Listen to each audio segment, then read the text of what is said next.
శ్రీ విఘ్నేశాయ నమః, శ్రీరామాయ నమః, శ్రీ హనుమతే నమః. భక్తి ప్రేక్షకులకు స్వాగతం. మనం కార్యసిద్ధి కార్యక్రమంలో ఉన్నాం.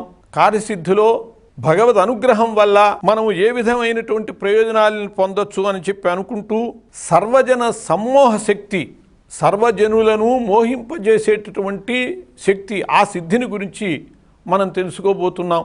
అంటే మనము సమాజంలో ఏదైనా ఒక మాట మాట్లాడితే ఆ మాటని అందరూ కూడా అంగీకరించేటట్లు ఉండాలి. సమ్మోహన శక్తి అంటే వాళ్ళందరూ మనల్ని ఏదో ప్రేమించి మీద పడాలని కాదు, మన మాటకి విలువ ఉండాలి. మనం చెప్పినటువంటి దాన్ని అందరూ అంగీకరించే స్థితి ఉండాలి. కొందరు ఏదైనా చెబితే అందరూ తలకాయ ఊపేస్తారు, వాళ్ళలో సమ్మోహన శక్తి ఉన్నదిరా అని చెబుతూ ఉంటారు. అటువంటి సమ్మోహన శక్తి పొందాలి అంటే తాము చెప్పినటువంటిది అధికారులు కానీ అనధికారులు కానీ కొందరు చెబితే ఎవరు ఏది వినరు, అందరూ వ్యతిరేకిస్తారు. దానికి కారణం ఏమిటంటే వాళ్ళు చెప్పేటటువంటి దాని వెనకాల మంచి బలం లేదు. అటువంటి బలము చేకూరి సమ్మోహన సిద్ధి చేకూరాలి అంటే మనకి శాస్త్రం చెబుతోంది. నిసర్గ క్షీణస్య స్తనతట భరేణ క్లమజుషో నమన్మూర్తే నారీ తిలక శనకైస్తృచ్యత ఇవ చిరంతే మధ్యస్య త్రుటిత తటినీ తీర తరుణ సమావస్థాస్థేమ్నో భవతు కుశలం శైలతనయే అని సౌందర్య లహరిలో ఉన్నటువంటి 79వ శ్లోకాన్ని కనుక మనము 1000 సార్ల చొప్పున 45 రోజులు పఠించేటట్లయితే సర్వజన సమ్మోహన శక్తి మనకు వస్తుంది. కనీసం మన మాటని మన ఇంట్లో వాళ్ళైనా వినేటట్లు ఉండాలి కదా.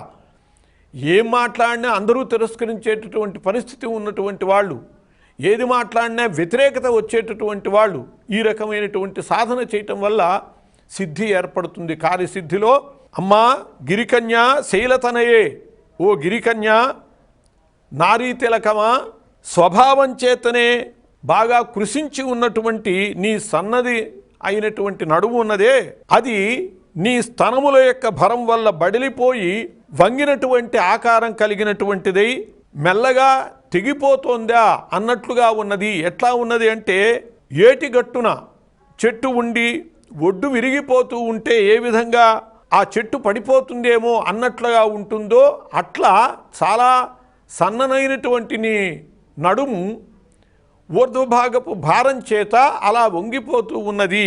అటువంటి నీ నడుముకు చిరకాలము కుశలమగుగాక. ఆ నీ మధ్య సౌందర్యము, ఆ నడుము యొక్క సౌందర్యము భక్తులమైనటువంటి మా అందరికీ కూడా సకల శ్రేయస్సుల్ని వసంగుగాక అని చెప్పి ఆ అమ్మవారిని ప్రార్థిస్తాం. తల్లి యొక్క సమస్త అవయవములు మనల్ని అనుగ్రహించటానికి అర్హమైనటువంటివే. అందువల్ల ఏ అవయవాన్నైనా మనం స్తుతించి ఆమె యొక్క అనుగ్రహానికి పాత్రులం కావచ్చు. శంకర భగవత్పాదుల వారు ఆమె యొక్క నడుముని ఈ విధంగా వర్ణిస్తూ ఆమె యొక్క అనుగ్రహాన్ని పొందేటందుకు ఒక మార్గం చూపించారు. దీనివల్ల సమ్మోహన సిద్ధి ఏర్పడుతుంది. మనం చెప్పినటువంటి మాటని సమాజం అంతా కూడా అంగీకరించేటటువంటి స్థితి వస్తుంది. దీనికోసమని మనం చేయవలసింది ఏమిటంటే 22 పూర్ణానుస్వారాలతో కూడినటువంటి సర్పాకృతిగా అలా పాములాగా 22 సున్నాలతో లిఖించాలి. బంగారపు రేకు మీద లేకపోతే వెండి రేకు మీద లిఖించి మధ్యలో క్లీం బీజం సర్వజన మోహన సహితంగా క్రింద సర్వజన మోహనం అని చెప్పి వ్రాయాలి. మధ్యలో క్లీం బీజం వ్రాయాలి. అలా క్లీం బీజయుక్తమైనటువంటి ఈ రేకుని దగ్గర పెట్టుకుని 45 రోజులు దీనికి పూజ చేస్తూ ప్రతిరోజు 1000 సార్ల చొప్పున ఈ శ్లోకాన్ని కనుక పఠించేటట్లయితే ఆ యంత్రానికి ఒక అద్భుతమైనటువంటి శక్తి వస్తుంది, బలం వస్తుంది. దాన్ని ధరించేటట్లయితే మనము ఆ తరువాత మనకి ఈ సిద్ధి ఏర్పడుతుంది, సర్వజన సమ్మోహన సిద్ధి ఏర్పడుతుంది. దానివల్ల ఇది ఇంద్రజాలికులు కూడా దీన్ని పాటించి గొప్ప శక్తి పొందటానికి అవకాశం ఉన్నటువంటిది. దీని ద్వారా కావలసినటువంటి ప్రయోజనాలు జీవితంలో అనేకం సాధించుకోవచ్చు. ఒక మాట అంటే ఒక ఉపాధ్యాయుడు ఒక మాట చెబితే విద్యార్థులంతా వినే స్థితి ఉండాలి, అంగీకరించే స్థితి ఉండాలి. అలాగే ఒక అధికారి ఒక మాట చెబితే తన కింద ఉన్నటువంటి వాళ్ళందరూ ఇష్టంగా అంగీకరించే స్థితి ఉండాలి. ఆ సమ్మోహన శక్తి రావాలి అంటే సహజంగా వస్తే ఇబ్బంది లేదు, ఏదైనా ఒక మాట పని చేయాలి అంటే దాని వెనకాల తపస్సు కావాలి.